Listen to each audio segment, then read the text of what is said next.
ආයුබෝවන් පුතේ හැමෝටම 11 ශ්‍රේණියේ දරුවන්ට ඉතාමත්ම වැදගත් කොටසක් තමයි මේ වීඩියෝ එකෙන් මම කතා කරන්න හදන්නේ. ඒ නිසා හැම දරුවෙක්ම මේ වීඩියෝ එක බලන්න. ඔයා කොමර්ස් කරන දරුවෙක් නම් අනිවාර්යයෙන්ම මේ වීඩියෝ එක බලන්න. මොකද විභාගෙට ඉතාමත්ම වැදගත් කොටසක්. ගොඩක් දරුවෝ මේක අපැහැදිලි කියනවා, තේරෙන්නේ නැහැ කියනවා. ගොඩක් දේවල් කියනවා මේ කොටස සම්බන්ධයෙන්. ඒ නිසා අනිවාර්යයෙන්ම 11 ශ්‍රේණියේ කොමර්ස් කරන දරුවෙක් නම් ඔයා මේ වීඩියෝ එක අනිවාර්යෙන් බලන්න. ඔයාට විභාගෙට ඉතාමත්ම වැදගත් වෙන කොටසක් තමයි මේකෙන් කතා කරන්නේ. හරිද? අපි කතා කරන්නේ කොටසද මොනවද? මූල්‍ය ප්‍රකාශන, ෆයිනෑන්ෂියල් ස්ටේට්මන්ට් ගැන ඉතා වැදගත් කොටසක්. හරිද? හරි. ඊට කලින් අපි බලමු ගිණුම්කරණය කියන්නේ මොකක්ද කියලා. මොකද ඒ කොටසට යන්න කලින් ගිණුම්කරණය කියන්නේ පොඩි මයින්ඩ් එකක් අපි ආයෙම බලමුකෝ මොකක්ද කියලා මයින්ඩ් එකට දාගෙන ගිණුම්කරණය කියන්නේ මොකක්ද කියලා. හරිද? ගිණුම්කරණය කියලා අපි හඳුන්වන්නේ මොකද්ද? ව්‍යාපාරයක් කෙරෙහි ඇල්මක් දක්වන පාර්ශවයන්ට තීරණ ගැනීමට ප්‍රයෝජනවත් තොරතුරු සැපීමේ ක්‍රියාවලිය. ව්‍යාපාරයක් කෙරෙහි ඇල්මක් දක්වන පාර්ශවයන්ට තීරණ ගන්න අවශ්‍යයි ව්‍යාපාරය පිළිබඳ. හරිද? ඇල්මක් දක්වන්නේ ඒ නිසා. ව්‍යාපාරය පිළිබඳ තීරණ ගන්නවා යාළුවා. ඒ නිසානේ ඇල්මක් දක්වන්නේ. හරිද? එතකොට ඇල්මක් දක්වන පාර්ශවයන්ට තීරණ ගන්න මොනවද අවශ්‍ය වෙන්නේ? තොරතුරු අවශ්‍ය වෙනවා. තොරතුරු සපයන්නේ කොහෙන්ද? ගිණුම්කරණය තුලින්. හරි. ඊළඟට බලමු එයාලට අවශ්‍ය වෙන තොරතුරු මොනවද කියලා. මෙන්න අවශ්‍ය වෙන තොරතුරු තියෙනවා. හරිද?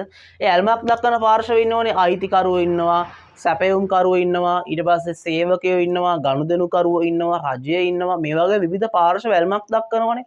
හරිද? ඒ පාර්ශවයන්ට මෙන්න අවශ්‍ය වෙන තොරතුරු. ව්‍යාපාරයේ ලාභදායීත්වය දැනගන්න අවශ්‍යයි යාට. මේ අවුරුද්දේ කොපමණ ලාභයක් ලබලා තියෙනවද? නැත්නම් කොපමණ අලාභයක් ලබලා තියෙනවද කියලා දැනගන්න අවශ්‍යයි. හරිද? අපි ඒක හඳුන්වනවා ලාභදායීත්වයත් මෙහෙයුම් ප්‍රතිඵලය කියලා. ඒක දැනගන්න අවශ්‍යයි. ඒ වගේම තමයි යාට අවශ්‍ය වෙනවා වත්කම් වගකීම් සහ හිමිකම් කොපමණ තියෙනවද කියලා. හරිද? ව්‍යාපාරයේ වත්කම් කොපමණ තියෙනවද? වගකීම් කොපමණ තියෙනවද? හිමිකම් කොපමණ තියෙනවද කියලා දැනගන්න අවශ්‍යයි. අපි ඒක හඳුන්වන්නේ මොකක් කියලාද? මූල්‍ය තත්ත්වය කියලා. හරිද? එතකොට මෙහෙයුම් ප්‍රතිඵලය දැනගන්න අවශ්‍ය වෙනවා ඇල්මක් දක්වන පාර්ශවයන්ට. එතකොට මූල්‍ය තත්ත්වය දැනගන්න අවශ්‍ය වෙනවා ඇල්මක් දක්වන පාර්ශවයන්ට. හරිද? එතකොට මේ අවශ්‍ය වෙන තොරතුරුනේ මේ තියෙන්නේ. මෙහෙයුම් ප්‍රතිඵලය සහ මූල්‍ය තත්ත්වය කියන්නේ යාට අවශ්‍ය වෙන තොරතුරු. මේ අවශ්‍ය වෙන තොරතුරු සපයන්නේ කොහෙන්ද? හරිද? මේ අවශ්‍ය වෙන තොරතුරු සපයන්නේ කටින්ද? නෑ. අවශ්‍ය වෙන තොරතුරු සපයන්නේ කොහෙන්ද? මූල්‍ය ප්‍රකාශන වලින්. හරිද? අන්න එතකොට ඇල්මක් දක්වන පාර්ශවයන්ට අවශ්‍ය වෙන තොරතුරු සපයන්නේ මොනවයින්ද? මූල්‍ය ප්‍රකාශන වලින්. මූල්‍ය ප්‍රකාශන වලින්. හරිද? අපි බලමු තනි පුද්ගල ව්‍යාපාරයක් පිළියෙල කරන මූල්‍ය ප්‍රකාශන ගැන. හරිද? තනි පුද්ගල ව්‍යාපාරයක් පුතේ පිළියෙල කරන මූල්‍ය ප්‍රකාශන දෙකක් තියෙනවා. එකක් තමයි ලාභ හෝ අලාභ ප්‍රකාශනය. එකක් ලාභ හෝ අලාභ ප්‍රකාශනය. අනිත් එක තමයි මූල්‍ය තත්ත්ව ප්‍රකාශනය. මූල්‍ය තත්ත්ව ප්‍රකාශනය. හරි බලන්නකෝ මෙන්න අවශ්‍ය වන තොරතුරු තියෙනවා. අවශ්‍ය වන තොරතුරු සපයන්නේ මොනවයින්ද? මූල්‍ය ප්‍රකාශන වලින්. හරිද? අවශ්‍ය වන තොරතුරක් තමයි මොකද්ද? මෙහෙයුම් ප්‍රතිඵලය. හරිද? මෙහෙයුම් ප්‍රතිඵලය දැනගන්න පිළියෙල කරනවා ලාභ හෝ අලාභ ප්‍රකාශනය. හරිද? ලාභ හෝ අලාභ ප්‍රකාශනය පිළියෙල කරන්නේ මොකටද? මෙහෙයුම් ප්‍රතිඵලය දැනගන්න.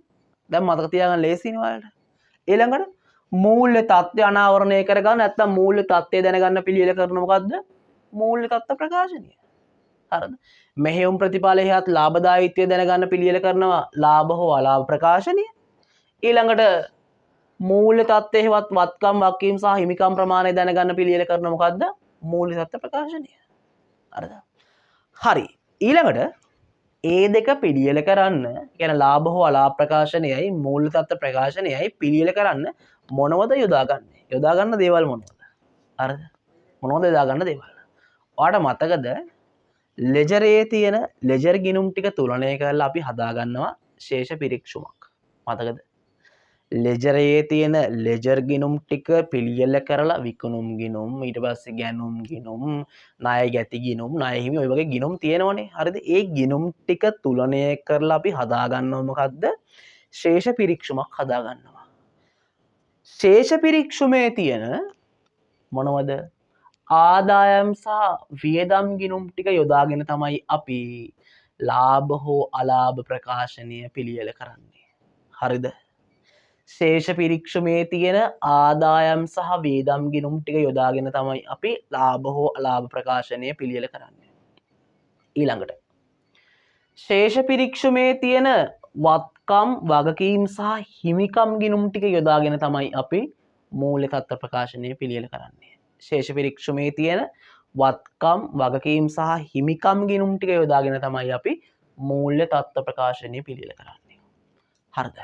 ඊළඟට හරිද මේ මූල්‍ය ප්‍රකාශන පිළියෙල කරන්නේ සාමාන්‍යයෙන් කොච්චර කාලයකට වරක්ද සාමාන්‍යයෙන් පුතේ ව්‍යාපාරවල මූල්‍ය ප්‍රකාශන පිළියෙල කරන්නේ අවුරුද්දකට සැරයක් හරිද වසරකට වරක් තමයි මේවා පිළියෙල කරන්නේ එහෙම නැති අවස්ථාවලුත් තියෙනවා අපි කතා කරමු සාමාන්‍යයෙන් පිළියෙල කරන්නේ වසරකට වරක් හරිද කොමර්ස් වලදී අන්නේ වසරක කාලය අපි හඳුන්වන මොකක් කියලාද ගිණුම් කාලච්ඡේදයක් කියලා හඳුන්වනවා හරිද එතකොට ගිණුම් කාලච්ඡේදයකට වරක් ඇල්මැති පාර්ශවයන්ට තොරතුරු සපයන්න තනි පුද්ගල ව්‍යාපාර පිළියෙල කරන මොනවද ලාභ හෝ අලාභ ප්‍රකාශනයයි මූල්‍ය තත්ත්ව ප්‍රකාශනයයි ආය බලන්නකෝ ගිණුම් කාලච්ඡේදයකට වරක් ඇල්මැති පාර්ශවයන්ට තීරණ ගැනීමට තනි පුද්ගල ව්‍යාපාරයක් පිළියෙල කරනවා මොනවද මූල්‍ය තත්ත්ව ප්‍රකාශනය සහ ලාභ හා අලාභ ප්‍රකාශනය හරිද ලාභ හෝ අලාභ ප්‍රකාශනයෙන් මෙහෙයුම් ප්‍රතිඵලය දැනගන්න පුළුවන් මූල්‍ය තත්ත්ව ප්‍රකාශනයෙන් මූල්‍ය තත්ත්වය දැනගන්න පුළුවන් හරි ඉතින් මේ වීඩියෝ එක ඔයාලට පැහැදිලි වුණා නම් පුතේ පහලින් කමෙන්ට් එක උදාගෙන යන්න ඊළඟ වීඩියෝ එක අපි ආයෙ මහමු එහෙනම් සියලුම දරුවන්ට ජය වේවා